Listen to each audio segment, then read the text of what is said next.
Good. All right. Yes, sir.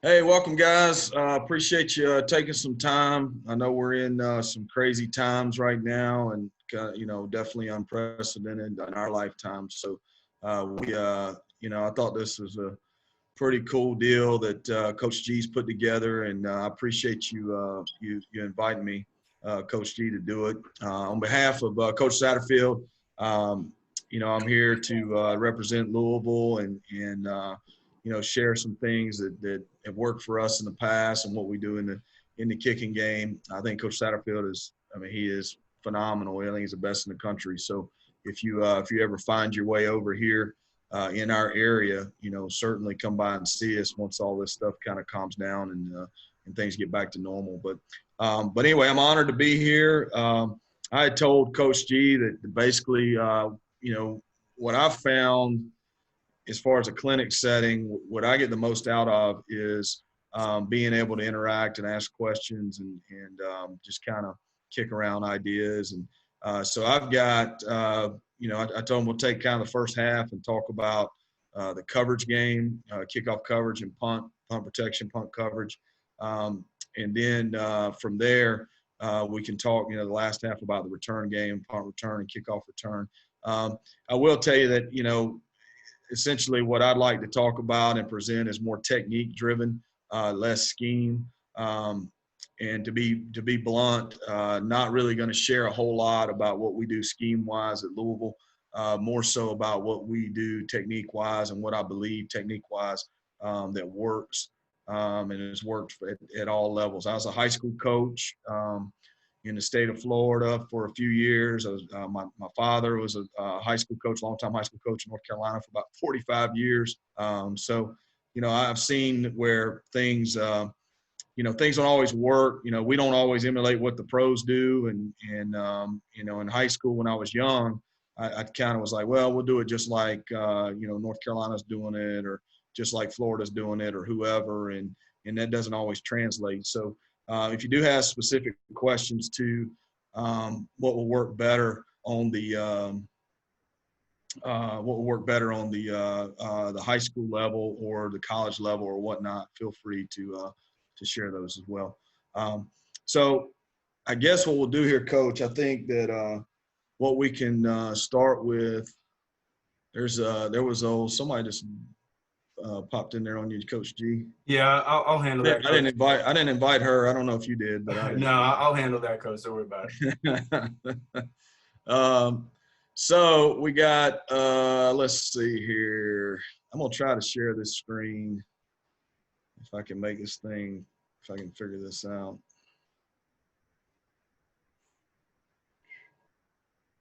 Let's see.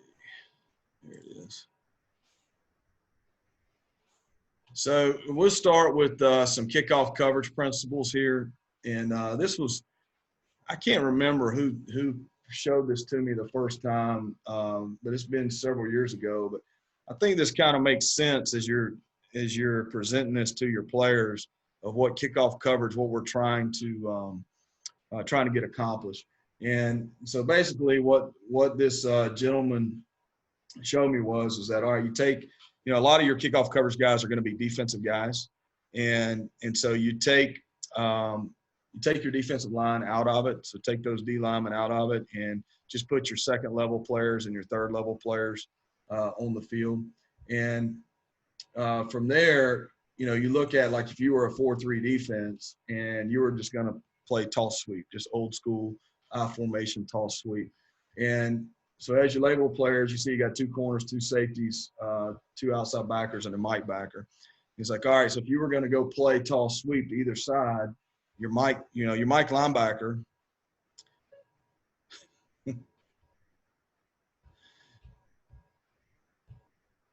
Coach, this is I got you. So what's the deal? So does everybody see that? No, if they're not focused on the active speaker, but that's why I just have to remove people as they go and we'll roll from there. But I get everyone's email, so yeah. So I know I got you. Doing what. Yes, all right, all good, man. So anyway, you got So your Mike linebacker is like your five, like we would call our five players, or they're a ball players. They're playing inside out.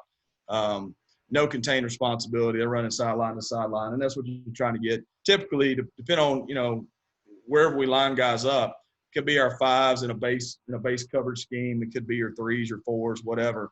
But those guys are turned loose to go make the play and really just letting those guys run and play. Your Sam and your Will, would be an alley player, running the alley, playing inside out, no contained responsibility.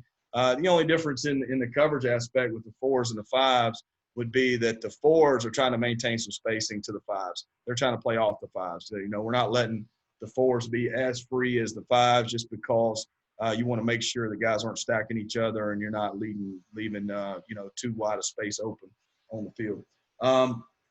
Your threes are like your safeties in the tall sweep. You're the force player. What we'll tell those threes, and again, this is off of base deal. You can make them you can line up these guys wherever you want to, but like your threes would be force players, keeping the ball inside and in front.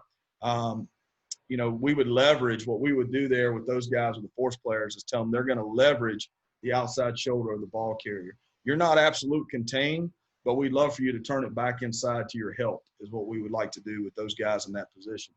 And then your corners there would be like your ones and your twos. Those are your absolute contained guys and the guys that are going to fit and fold off of those contained players. So those would be like your ones and your twos in a base coverage scheme.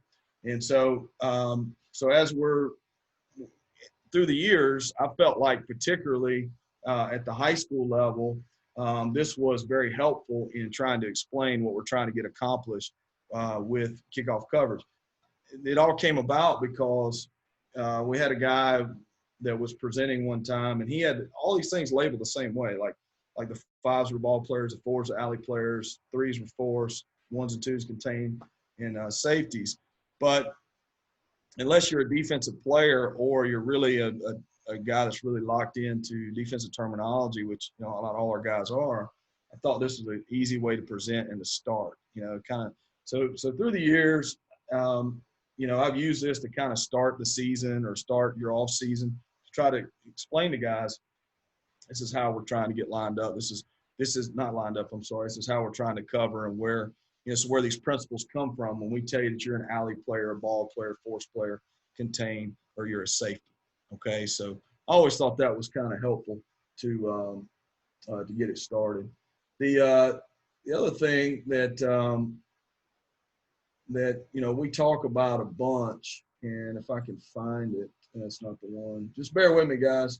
I'm not the most technological savvy guy out there. Let's see here.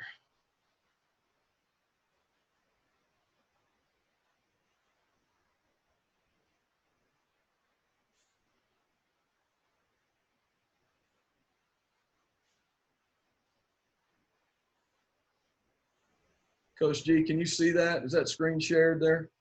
You got the Playmaker app up? No, this is from this is a PowerPoint from USF on it. You may just have to just unshare this screen and then share that one, or switch in between. I got you. Yes, sir.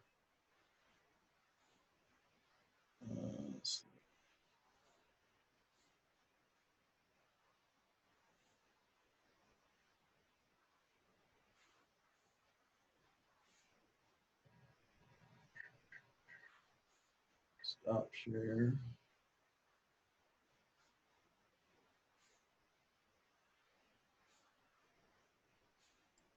How about now? Yeah. Yep. Kickoff coverage. Okay. Yes, sir. Yeah. So this was we used this a few years ago when I was a coach in South Florida, but just to show you how we kind of broke things up. So we tried to get a coach in two positions at a time. Felt like that was a good way to break it up and give you a manageable group as far as who was coaching who and whatnot. So that's how we did it. I'm not gonna go through all this. We do one thing that we do spend a lot of time on still is teaching the rules of the game. I think that's where kind of the blooper reels start, right? Is like guys get out there and don't quite understand the rules, and so we spend a lot of time in preseason in the spring, trying to teach guys, how it all works. Um, so different kinds of kicks that we've used in the past. Obviously, kicking it deep, squib kicks, sky kicks, onside kicks, kickoff after a safety. All those things that we all work situation wise. But I'll call your attention to the kickoff coverage techniques, and this is kind of where our focus goes a lot of time in the kickoff coverages. Is the ball in phase or out of phase? And if the ball is more than 15 yards from us, then we're going to avoid those blockers the best way that we can, based on what the scheme is, what we're seeing as far as the return coming at us. And so we're trying to make really good decisions, trying to identify if we can, if they'll give us butt side, which I'm sure you guys have all, coached and talked about. But, if they're giving you wherever their butt side is, they're trying to take you or trying to keep you away from that side. So if you can avoid to that side, that's going to put you at the point of attack. We teach speed and stack and backdoor and stack. The backdoor and stack is more of the avoiding butt side. The speed and stack is you're not going butt side, but there's enough distance between you and the blocker to where you can get back on top of him and make sure that you stack him and can get in position to make a play. Oftentimes, as you guys know, kids if you were to just throw a bunch of guys out there covering kicks and trying to defeat blocks, they're going to speed and stack probably 95% of the time because it just feels natural. They're giving them, that blocker's giving them that avoid area. So that's where you're really trying to make sure they make a good decision. And if they do decide to speed and stack, then they can win and get on top and be able to stack the blocker. If what we don't want to do is run beside the blocker. On kickoff coverage, it's really easy to be blocked in phase within 15 yards and the guy really just be in your way. Nothing devastating, nothing that's really that difficult to do. You just kind of be in your way and not allow you to get to the ball carrier. So the speed and stack is where they're going to want to do. That's what your players generally want to do, but a lot of times can get them in trouble and get them out of position to make a play. The backdoor and stack takes more work, takes more reps to get them to see that, to see what how to make the right decision and then to stack right away and get on top. The one thing that we do, we try to really give our guys guidelines on how we want you to play the kick and play the block, but then also how to get yourself out of trouble. And so one of the things that we coach big time is if you avoid the wrong way, you think it was a butt side to your left, so you go left, but really they were setting you up to go left. If you avoid the wrong way, then we always talk about pivoting and getting flat. We never want to run past the ball carrier. And so we try to give these guys tools to win and then tools to correct within the play and rep those as much as we can. So that would be how our technique in the fly zone when the ball's not in phase. When the ball is in phase, what we want to do when the ball's in phase is we want to run through blockers, okay? And we will teach a two-gap technique. But again, this is something that, as far as the two-gap technique, that is something that you have to spend quite a bit of time on. And really the main reason is because you're trying to squeeze the air out between the ball carrier and the blocker. So I'm trying to take that blocker, I'm trying to deliver him to the lap of the returner.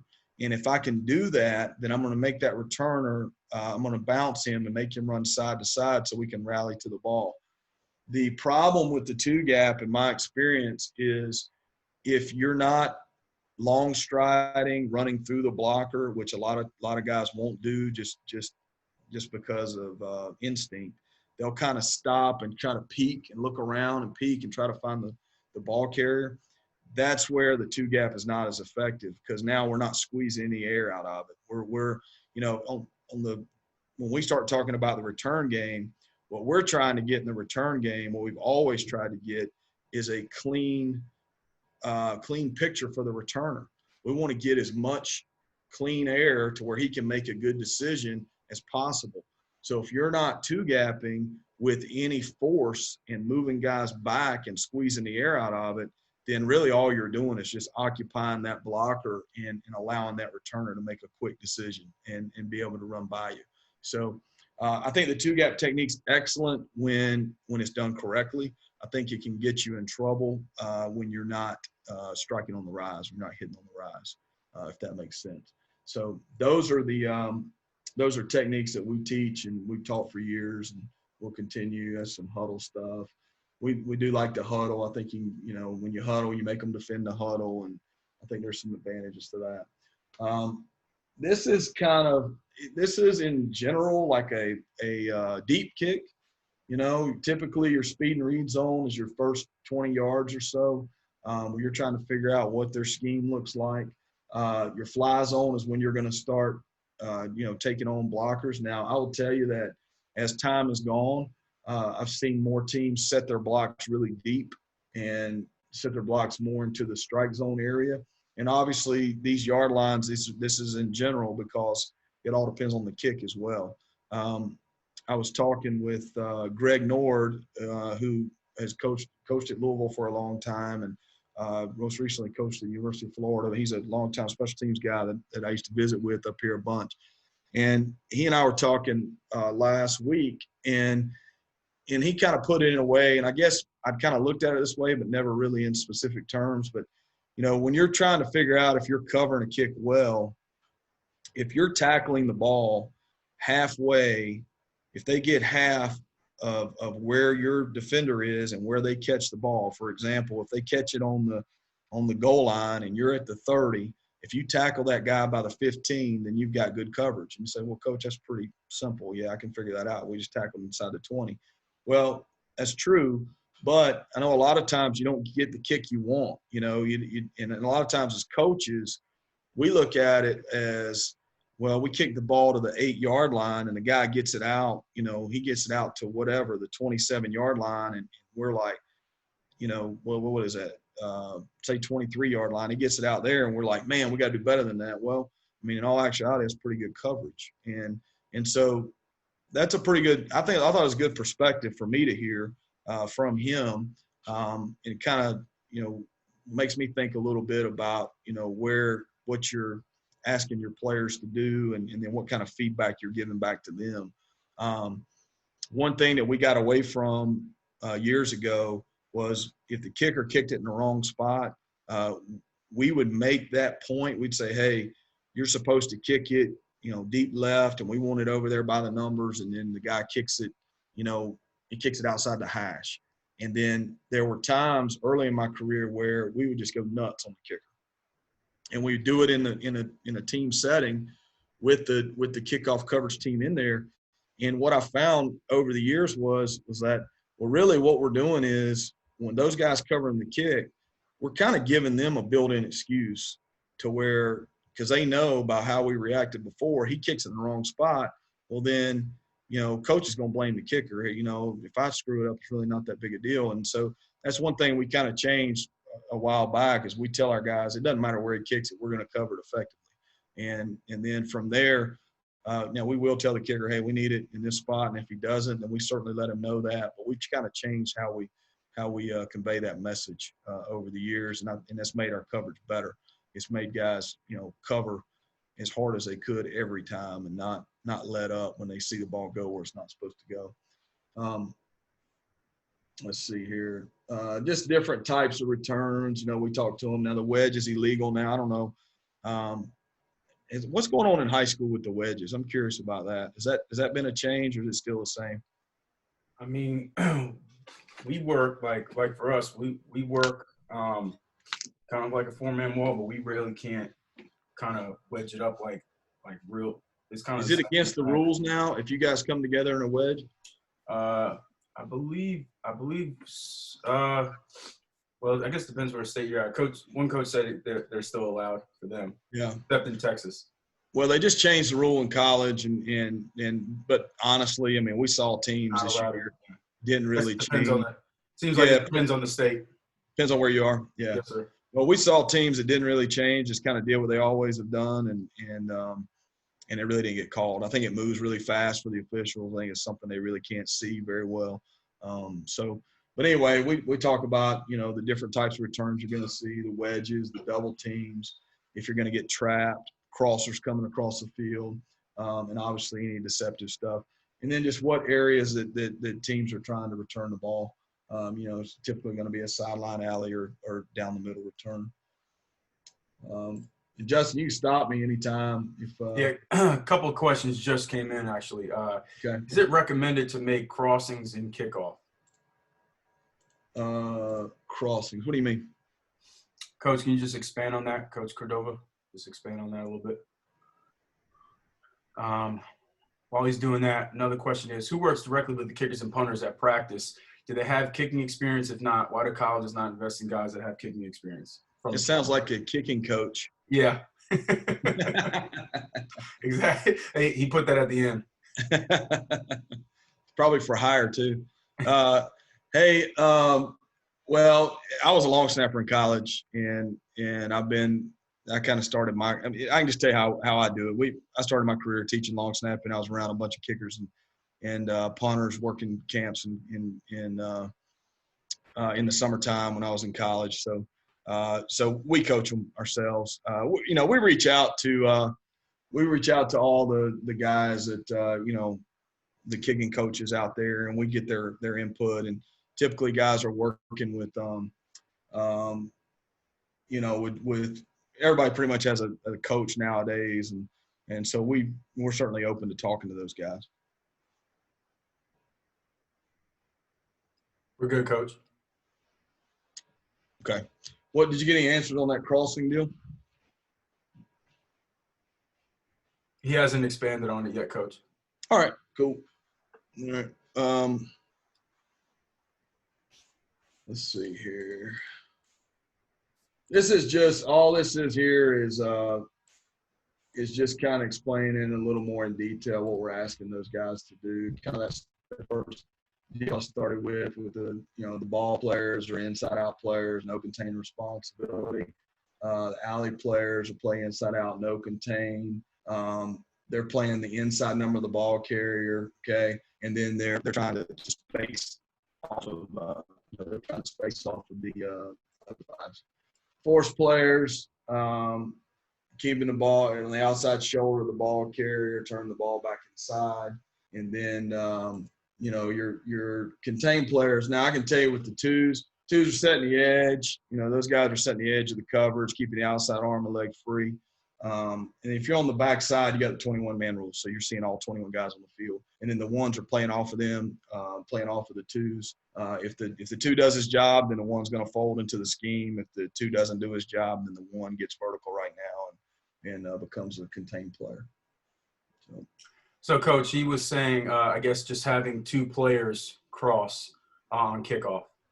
Yeah, I think that let's see here. Yeah, I think that it's good to do that type stuff. What I think the two questions you got to ask yourself is, what are you gaining versus what they're going to do? And then also, are you having to teach another technique to two different guys on your team? And, there's different ways to do it. You can group, you can take like your six guys that are inside of your scheme and you can have them all kind of play the same technique, so you can always move them around. Or you can change alignments. The change alignment thing works and it's good. But, obviously with film study, guys, it's pretty easy to figure out where they're going to end up. If you're asking one guy to end up in the same spot every single time, then it's pretty obvious to figure out what they're going to do. But, it's just like anything else. It's like offense and defense. I mean, you still got to stop it. You still got to block them. So, it's certainly, I think it's definitely helpful. It just all depends on the situation. We're good, Coach. All right. Anything else that you got on kickoff coverage? Guys, if anybody has any questions, just hit the chat box in regards to kickoff coverage. Are we playing with fire by doing that, Coach G? No, the questions are just coming to me. So, I got you. had to boot a handful of them out though. So Yeah, I got you. All right, so I don't know how long we got. You want to go for how long? I mean, it's up to you, coach. The next session doesn't start till 3:30, so you have time to do your thing. You want to get into some punt stuff, or Yeah, we could do that. Yeah, let's All get right. into the fun stuff. All right, let's do that. Let me see if I can get some of that pulled up here.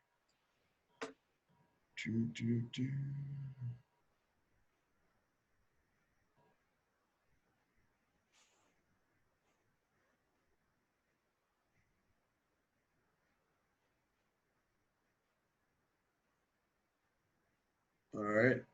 Did that come up on the that's not shared, is it? No.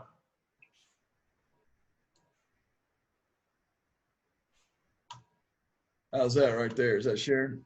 Yes, sir. All right. Well, what I'm gonna do is I'm gonna talk to you about shield punt and basically we ran several punt schemes in the past. I'm trying to figure it out.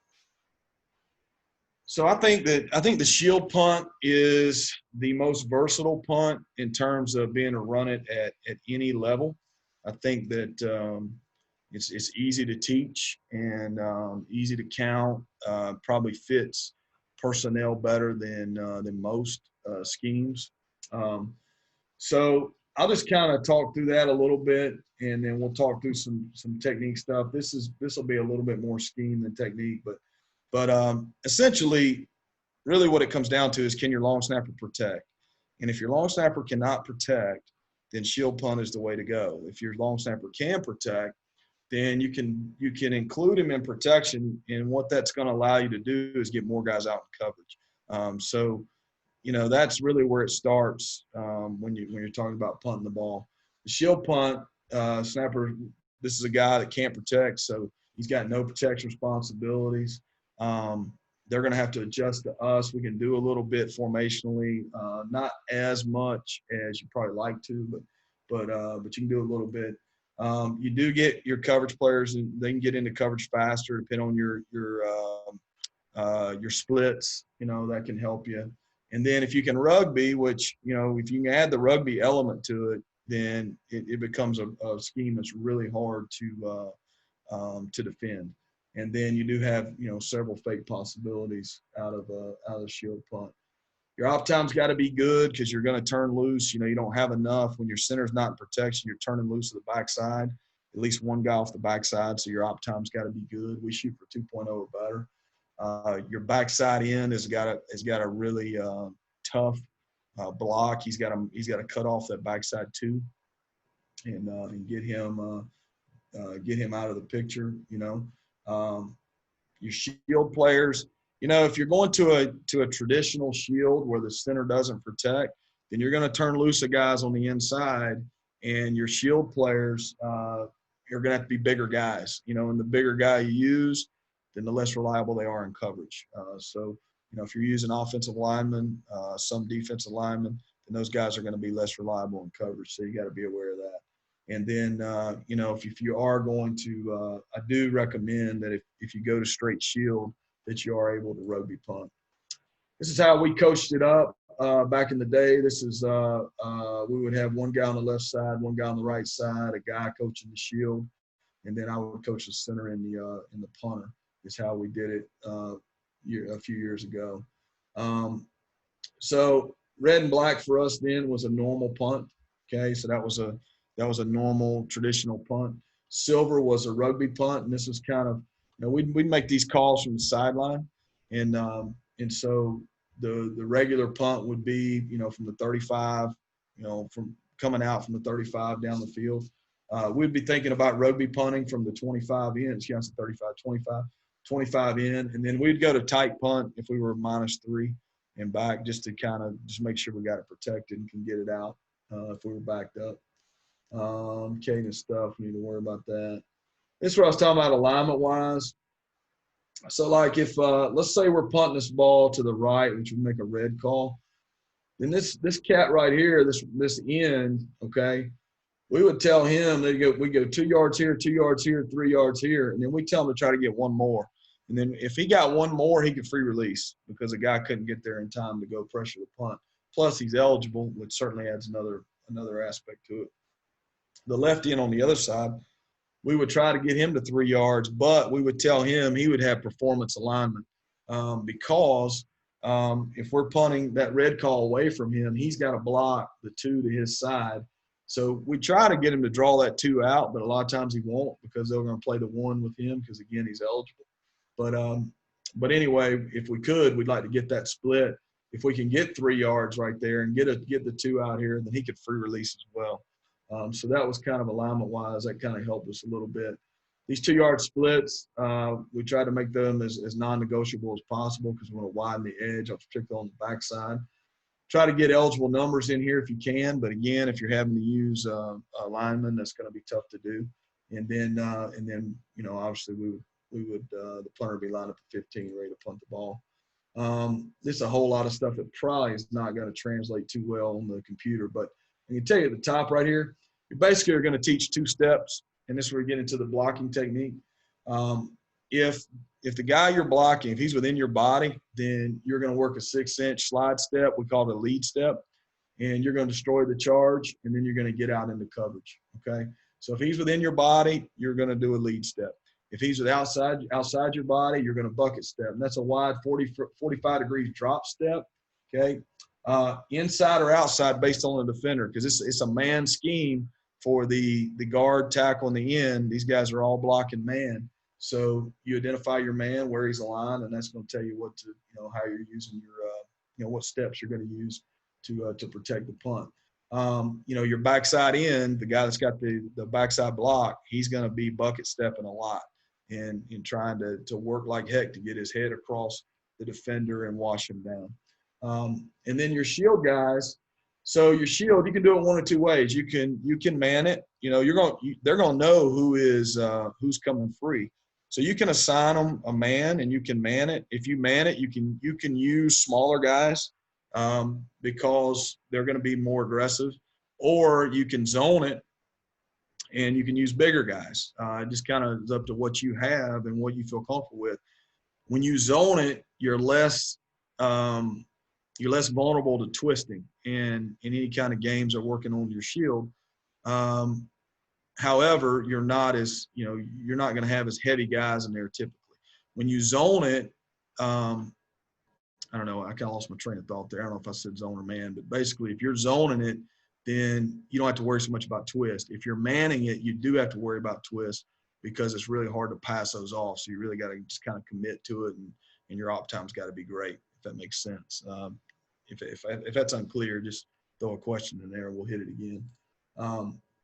But here's your lead step, your bucket steps, your leads inside or outside based on the defender within your body. Bucket steps outside, and you're gonna open and run, destroy the charge, and go. This is drawn up right here as a zone scheme with the shield guys. So how we had taught this was we give them a landmark. I think we had a heels at 7. And so the PP would come in, and we'd identify these 4 gaps as a B gap outside, A gap to the left, A gap to the right, and a B gap to the right. And what we would do is we would tell these guys they got to get big in there, got to have some courage. You got to pick the right guys. But for example, like the left shield, he's going to play that B gap with his left hand and left shoulder. He's going to give help to the PP inside with his right hand and right shoulder. The PP is going to play the left A gap with his left hand, left shoulder, the right A gap with his right hand, right shoulder. And then the right shield is going to play he's going to help the PP with his left hand, left shoulder. And then he's going to play the right B gap with his right hand, right shoulder. So, when you're doing that, that's why you need bigger guys. You got to have some guys with some weight in there. Coach, you got a question here. Yep. How often do you switch from man to zone, and is it based on the opposing team? No, we just pick one. We just pick one, before the season, and that's what we do. I think that so many reps involved that you just got to – how we did it, one year would be a zone, one year would be a man, and it was all based on what we had on our team, what our personnel, fit, what we needed. I like having the smaller guys if I had to choose, I'd man it, and I'd have smaller guys where I can get in coverage a little bit better. But sometimes it's not worth it. Maybe your punter doesn't have great hands. Maybe you can't get his op time down. Maybe you like to have bigger guys in there that zone it up and just keep that wall in front of them. So it just all depends on what you have and what you think fits. There was a couple questions here, Coach, in regards to kickoff. Yeah. Where is it? Going back to the kickoff coverage. Do you teach running to landmarks or maintaining distance between players as they run down for coverage? We're more maintain distance, but but the landmark deal is great if you got a great kicker. So if you feel like you've got 9 out of 10 times he can kick it where you want it, then the landmarks are great because you can tell the guy, hey, this is where you're working to. The issue is that in my opinion, the issue is when you start doing different things with your kick, then now they get a new landmark. You haven't repped it as much. You're not as familiar with it, and then you're going to play slower. Our number one deal in anything we're doing is we're trying to play fast. So whatever we can do to help these guys play fast is what we're going to do. And so we're more of a spacing team of, maintaining good space. Back in the day, it was a lot of, you heard guys talk about stay in your lane. Again, if you're teaching lanes all the way down the field, in my experience, you're not going to play as fast. And if you're teaching more of, try to maintain some spacing as you go and give guys a little bit more freedom to make decisions. And again, give them some ways to get back if they make the wrong decision to get themselves right. I think that allows you to play a little faster. And to follow up with that, because another coach asked if you had any tips on landmarking the field for your kicker. For the kicker? Yeah. Well, gosh, I mean, for example, like say we're kicking deep, say we're going to kick the ball deep left, and we're going to say, okay, this is how we have evolved over the years. So it used to be we'd say, okay, we want this ball on the numbers. We want this thing as close to the goal line as you can get it. We want 4.0 hang or better, and we want it on the numbers. And if you were to chart those out of 10 kicks, you might get 3 of those if you have an adequate kicker. You got an above average kicker, you got a good kicker, and then he can do those type things. I think, again, that's where you start asking guys to do things based off of what would be ideal, instead of asking them to do things that they can do on a consistent basis. And so what I would do is instead of trying to hone in on, like, say, the numbers, say, okay, let's get this ball left of the hash as close to the sideline as you can get it without kicking it out of bounds. And then chart where they're hitting the ball. And then take a look at, now you're starting to get into their steps, the angle that when they make contact with the ball. I'd film it so you can watch it with the kid. And to me, one of some of the best feedback that we've ever given kickers and punters is when we have camp anywhere we've been, we have iPads on the field. So we film those guys as they're being instructed, and they watch it on the field so they can see it, and then hopefully make some kind of correction or give them positive feedback. Hey, you're doing it well, keep doing this. But you can slow-mo it, you can show them exactly what you're talking about. It's no different than if you're coaching any other position. What you're telling them on the field, a lot of times they don't understand till they see it on film. And fortunately, when you're dealing with specialists, a lot of times you're on another field, or you got time to really give them some positive feedback. And, and that can, I think that helps them a ton. And so now you start looking at the angle when they kick the ball, and look at their steps, how they approach it, how we want to tweak it. How do we get your hips going to where we want to land the football? You can get into a lot of stuff then, but the film part is key, and listening to them. I think that a lot of times coaches, particularly the kickers, like I was saying, a lot of them have their own personal coaches now. So, I try to get, what is it that makes you tick, and what are your coaching points? And then I try to know those, commit them to memory, So when they do struggle, then I can kind of talk to them in the same term they gave me, and not make up how I interpret it, because you're just kind of slowing down the process. I don't know if that makes sense. No, for sure. Another one here, Coach. How do you define successful kicks or coverage in yards, or example like explosive plays, touchbacks, fair catches? Well, we're trying, with the fair catch being in the kickoff game, then they can fair catch it, get it at the 25 anytime they want it. So if we're covering a kick, then we want to keep them from getting to the 25. Obviously, we'd love to get them inside the 20. I think that's really what we present to the guys is like, hey, we want to get this thing inside the 20. But, if we have a team that's going to return it, then we're trying to keep them inside of the line of where they'd get it if it were a touchback. Obviously, from a large scale perspective, as you look at it through the season, and, one thing we're looking at in the return game is how many times can we get the ball the offense past the 50? And then in the coverage game, we don't ever want to give it to them past the 50. So even if we play the return in a poor way, and they break out on us, we still want to rally and get that thing corralled before it gets past the 50. If you start looking at percentages of when teams score, then that field position battle is key to winning every points on the board. So we try to get our guys to understand that. And a lot of times, most of your kickoff coverage team is going to be defensive guys anyway, so they have an invested interest in keep them looking back as far as it can. No, for sure. And one more here was just asking if you had any kickoff coverage diagrams that you could show or go over. Hold on one second.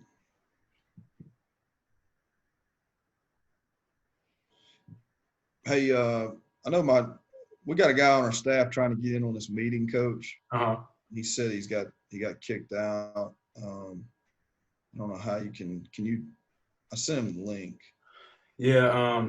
See if he can try to get in from a different device. That usually works. Okay. He might have got lost in the shuffle with something, but. All right. His name's Maslowski. He's our quality control guy, and he's a great football coach. Trying to find different. Sorry, guys. I'm just trying. Okay. What was the question again? In regards to kickoff coverage diagrams, if you had any that you could show or go over. Yeah, let's see here. Let me see what I can figure out here. Anything before we move on to that? Is there anything else on punt? Anything else? Anybody want any more on punt? Yeah, if anybody has any tips and drills on developing a long snapper. Try to find a guy. So if you got a guy that, particularly if you got a scheme they don't have to protect, then go find a guy that's played baseball. Just go out there before practice and watch guys throw. And just watch them throw. It doesn't matter what position they play. If a guy can throw a spiral with some velocity, he can long snap a spiral with velocity. And then from there, and you can tell that I'll share my email at the end of this deal. And I'll share it right now. It's Stu, S-T-U, at gocards.com. So if you want specific drills and stuff like that, as far as development of specialists, then certainly reach out to me. I'll be glad to help you. I won't charge you near what Rubio charges you. I won't charge you anything. And then another question. That's for the kicking coach that's on here. What's his name? Have him email me too. Where was he again? Coach Tillman. All right, Coach Tillman. Shoot me an email, Coach Tillman. Yeah. So what else on punt? Anything else? No, there was just another question on how you teach tackling for kickoff. Well, tackling for kickoff and punt. So we teach exactly what our defense teaches, and that is something that became really big probably 6-7 years ago, maybe not that long ago. Anyway, point being, I was on a team where our defensive guys were really frustrated because we weren't tackling well in space. And they were trying to, to come to balance, leverage the ball. They really were coaching a lot of technique on tackling. And essentially they just said, they threw it out the window and said, look, go take your shot. Go take your shot. We're going to rally to the ball. We're going to play really aggressive. Well, we didn't change what we were doing special teams wise. So we kept teaching scale to the ball, lead with your inside foot, be ready to redirect, keep your hips open so you can't, you don't cut yourself off, leverage the backside hip. I mean, all the basic fundamental tackling deals. Well, the defense coordinator came to me one day and he's like, hey, have you ever thought about that you're teaching them, we're basically teaching them two different ways to play defense, to tackle.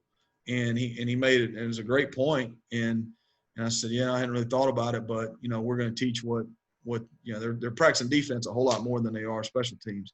And so then from that point, so every year in the off season, I'd get with the defense coordinator and we would just kind of look at different open field situations, and I'd just take notes and write down what they're teaching. And then we would try to teach it the same way in our coverage aspect. And we got better. We got better. It was definitely the way to go, in my opinion. If you don't like your punter's distance, would you rugby punt? Yeah, I think you got to figure out just however you can get it down the field. However you can get the ball where you need it, and if you can't do it, then he's probably not your guy. And if you don't have anybody else, then man, I've been there. I don't know. There was a year we had a championship team. We had an outstanding team, and the only thing we couldn't do was punt the ball, and that was really, really frustrating in the off season. And fortunately, we were able to find a guy that could do it. But the rugby punt is a great tool if you can teach a guy to do it. One thing I'll tell you that I figured out over the years is a lot of your team is not going to volunteer to do certain things you need them to do. So if you'll just kind of pay attention, like I would go out and pre-practice a lot of times when the guys are just out there kind of waiting for practice to start. And I just kind of watch and see who can throw the ball a little bit. Everybody loves to punt when it doesn't matter. They're out there just punting with their buddies. And I'd kind of watch and see who could do certain things. I kind of look and say, all right, that we might be able to, that guy might be able to help us here, might be able to help us there. And instead of we've all been there when you get to end of practice and you're like, coach and the head coach is like, hey, you got something to say? And then you say, hey, anybody can take punt or snap, or catch punts, stick around after, and they've been practicing for 2 hours and they're ready to go home. And so I think that I would just keep that in mind. It still have. We got the end of the season this year, and one guy said to me one day, like, "Hey, I can long snap." I'm like, how would I know that? I didn't. You got to tell me. And so chances are a lot of times you've got it on your team. You just got to maybe get a little creative on how you figure out where those skill sets are. With that rugby punt, how would you change the protection? The front side's got to hold up longer. So like if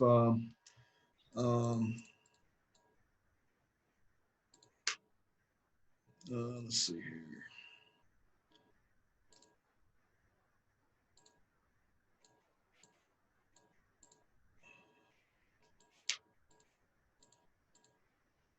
Give me a second here. I'm trying to get to it.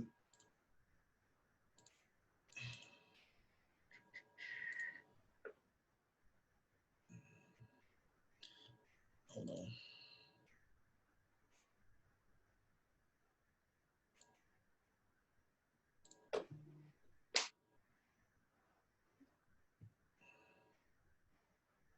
I didn't do it. Give me 1 second, Coach. No worries.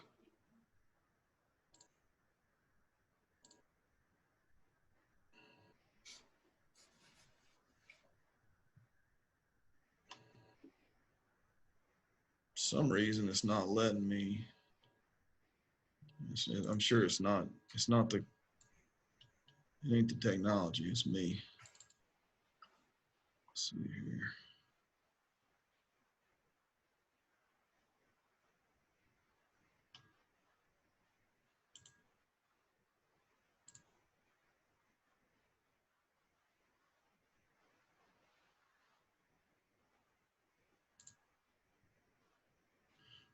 I don't know, for whatever reason, man, it's not letting me.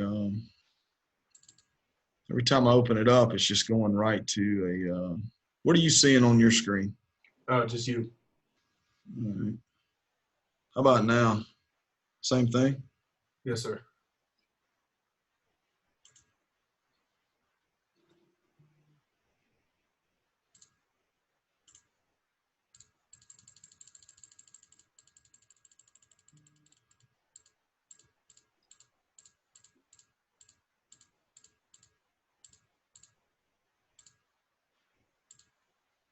Okay. All right. Let's see if we can make this work here. Okay. Screen share.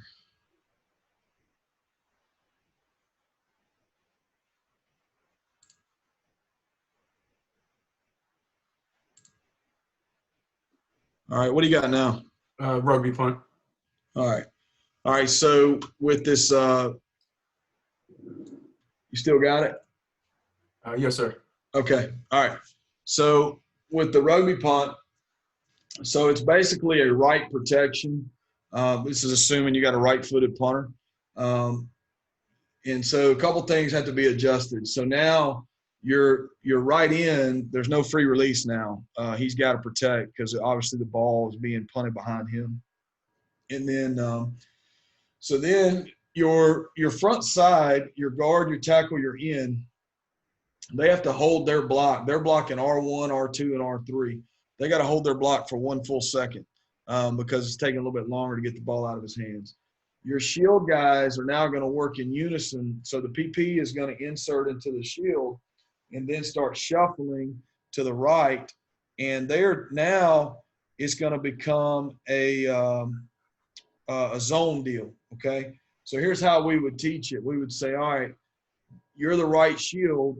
All right. You've got from your nose to anything outside of you. So it could be 1 player, 2 player, 3 player, whatever, but you're going to block from your nose out. The PP's got from his nose to the nose of the right shield. The left shield's got from his nose to the nose of the PP. Anything left of the left shield's nose, anything left of him, okay. And then on the back side, if you see up there, the left end, left tackle, left guard, it says normal underneath them. They're blocking L4, L3, L2, and they got a normal deal. And so the protection changes that way. The right side's got to hold up a little bit longer. The shield's got to get moving. They're going to shuffle. So once the PP inserts, he's going to say go, go, go. And now they're going to shuffle to their right, and they're thinking about those zone landmarks from nose to outside or nose to nose, depending on the position that they play. And what I always tell guys is you've got whatever's in that gap. So if it's 1 guy, 2 guys, 3 guys, you knock the first one into the second one. And then the punter, when he goes to rugby, all right, then we want to kick it by the 4th step, and we want to run flat as possible. The challenge with that is if you're teaching a guy rugby, when he goes flat, and then get him to bring his hips through and hit the ball where you want it to go. It's funny on these rugby punts, what's great about them is they're unpredictable, and so it makes it hard to return them. But what's hard about it is they're unpredictable. And so when you're the cover team, so if you're protecting and covering, okay, then now we're going to get into some landmarks when we're covering that rugby punt because we know where we want him to punt it, but sometimes it's more difficult for him to execute it. And so our right end now is going to split the difference between the numbers and the sideline. Our right tackle is going to be on the numbers. Our right guard is going to split the difference between the hash and the numbers. And then you see how it goes all the way across with the center, left tackle, and left end. That left end is absolute contain. If he punts it, and we're telling the punter, we want him to punt it out of the numbers and at the very least get it right at a hash. If he punts it left for whatever reason, and we want him to yell left, left, left. We want the shield to echo that. It all gets echoed down the line so guys know that the ball wasn't punted where they want them to be so they can adjust their coverage accordingly. It takes some work and practice, but it's not that difficult once they get it. But that's how we would teach it. We want that ball out of his hands in the 2.5 to 2.7 range. Now, there's other teams that they'll tell the guy to run and hold on to it as long as possible. We just never got into that. We just felt like we want to make sure we got the ball. We've been able to block a few of those over the years just because, a lot of times people stop pressuring them, and then we would pressure that guy holding the ball, and then we'd get a block. And so we just always felt like we want to make sure we got it out of his hands. Do you have any go-to fakes that tend to work best in the shield? I think that it doesn't matter. It doesn't matter what you're lined up in. If you're looking to fake the ball, then you want to make it as close to what you do all the time. So what I mean by that is whatever formation you're in the most, you'd like to have a good fake out of that. If you line up in a weird formation, then you'd like to, have a fake out of that. As far as the shield, I mean, you can hide a guy in the shield. I mean, I've seen teams do that. I've seen teams hide a guy at the end spot. I've seen guys, break the shield and, put a guy on, step a guy off, that type of stuff, and figure out a way to get to him. I don't really have a go-to fake. I think it all depends on who you're playing and, what you see they're giving you, as you're watching film. There was something else. Keys to teaching punt returners and any drills that you have. Well, we catch a bunch of punts. I mean, we catch a bunch of them. As many as we can get it in a day. We teach simple fundamentals. Keep your elbows tight, look the ball all the way in, follow it with your eyes all the way down. The punt returner is a guy that's fearless. That, to me, it's a lot more into who you're asking to do it. I think we've all been in the situation where we're like, man, this guy's our best athlete. He's dynamic with the ball in his hands. Man, it'd be awesome if we get him back there returning punts. Well, if he don't have the courage to stand in there, if he gets spooked by the coverage, he's not your guy. The guy to me is the guy that's got courage, the guy that's going to look the ball in, doesn't panic. And even if he's just a guy that sticks his foot in the ground and gets you 7 or 8 yards, then that's perfect, man. Now you're getting to start a little bit further down the field. And I think that the guy, you're talking returners in general, whether you're talking kickoff returners or you're talking punt returners, I want guys that can break tackles, and I want guys that can make a play with the ball in their hands, and it starts with them fielding the ball. So if they're not savvy enough to field it and get their momentum going down the field and make good decisions, then I'm going to go with the lesser guy with the ball in his hands, and more so with the guy that's not going to turn the ball over. How often are you bringing pressure on punt return versus setting up a return? It's just game to game. It just depends. There's really no answer as far as how many times you do it. I mean, I think that you're just looking for chinks in the armor. I mean, if you feel like you can pressure it, then great. If you feel like that it's going to be difficult, then then don't. But with that same, you can look and see what guys have tried to do against them and been successful and not. And I don't really set. A lot of it's got to do with feel too. I mean, you don't want to pressure a punt, and when you got momentum in the game, and then you get a big penalty, you give them the ball back, and you're giving away momentum, and head coach is yelling at you, and it's not. Nobody wants that. So I don't know. There's really not a set answer there.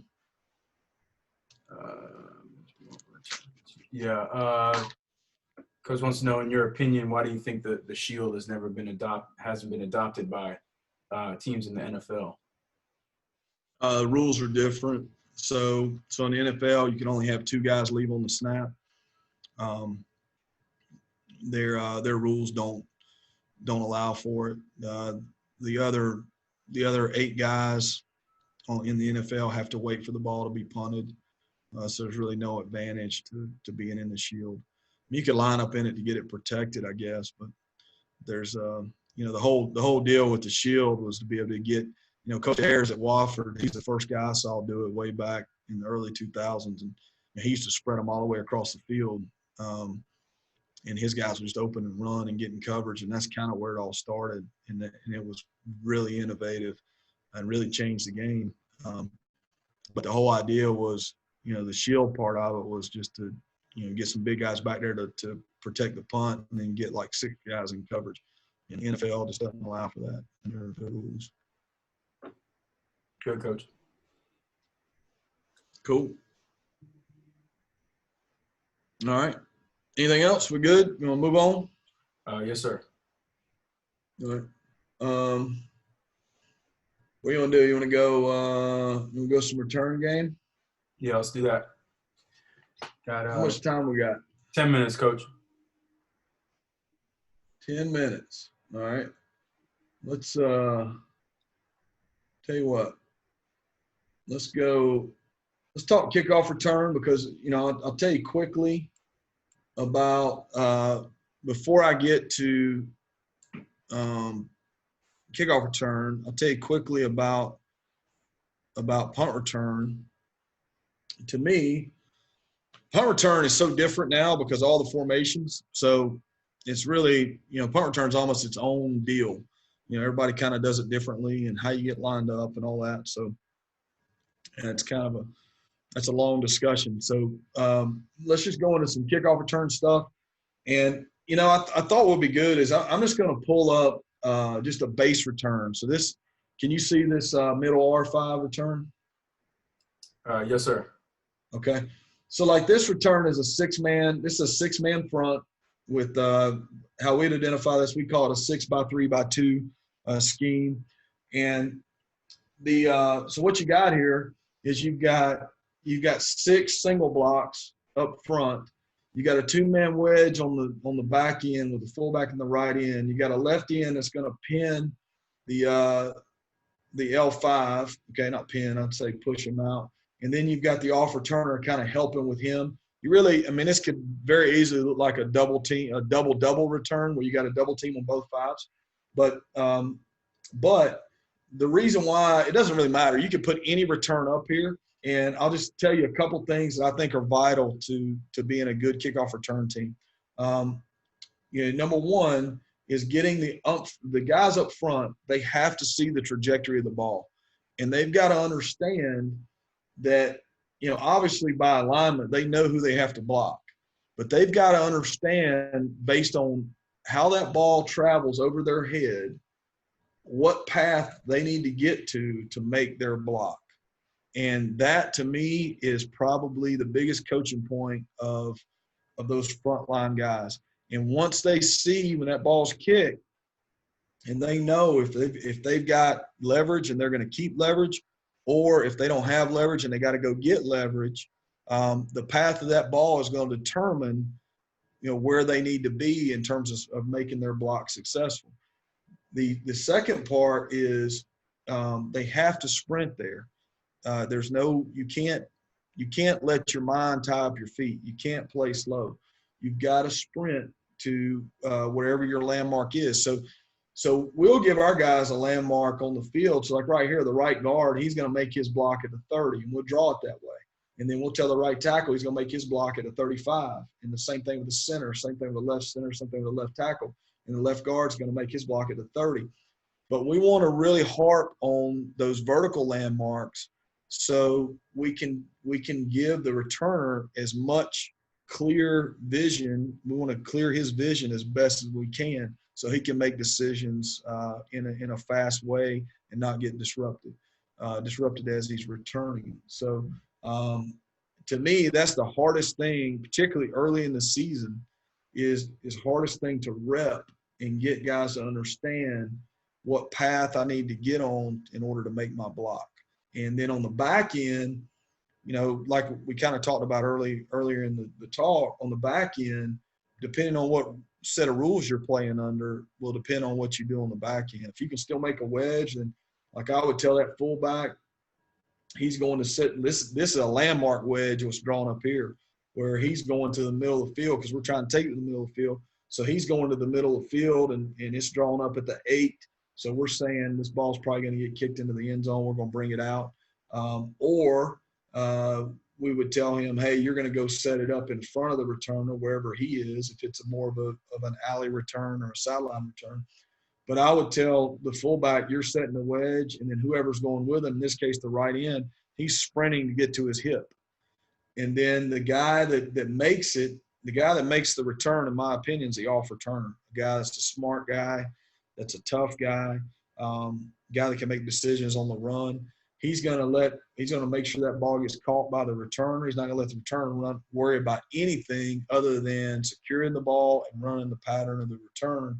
And the off returner is going to make the go call, go. And now the fullback works up the field with whoever's working with him, in this case the right end, to take care of the R5. The left end's taking care of the L5.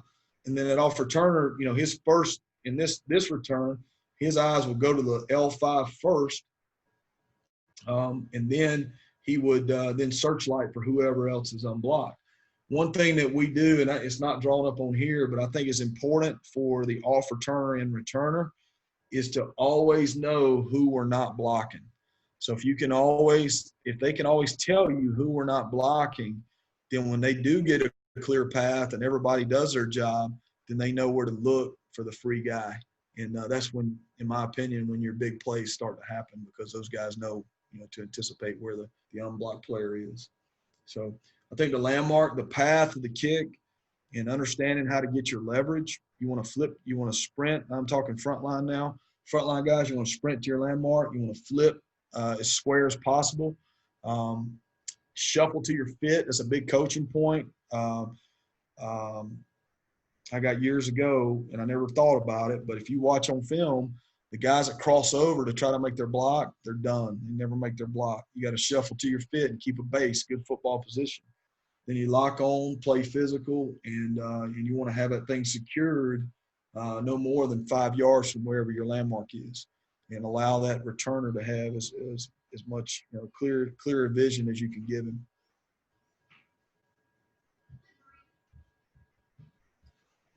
Cool. Yes, sir. Got about 5 minutes, Coach.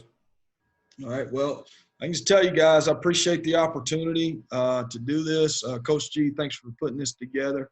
It's very impressive that you got all these guys together. And again, my email is stu, S-T-U, at cards.com. If you want to email me, and I'll be glad to chat with you further about anything we can do at Louisville, at the University of Louisville. And like I said, if you're ever around this way, you want to come see us. I think that Coach Satterfield, I'm very, very fortunate to work for Coach Satterfield. He does an outstanding job. Very blessed. Got a great staff. I will tell you that our staff, we pitch in on special teams. Coach McLeod is our quality control coach who works on special teams. We have, I can't tell you how many guys on the staff that have been special teams coordinators at one point or another. So we get a lot of feedback. We do it all together. And I think that's really a lot of fun for us to do as a group. And, so I'd encourage you to do that with your staffs. And I did want to, these are some uncertain times, and I hope everyone's staying safe. And certainly, I know we're all appreciating our loved ones that are around us, not taking our days for granted. So it's a nice break from everything that's going on. But certainly, guys, stay safe and heed to all the guidelines and everything that they're asking us to do.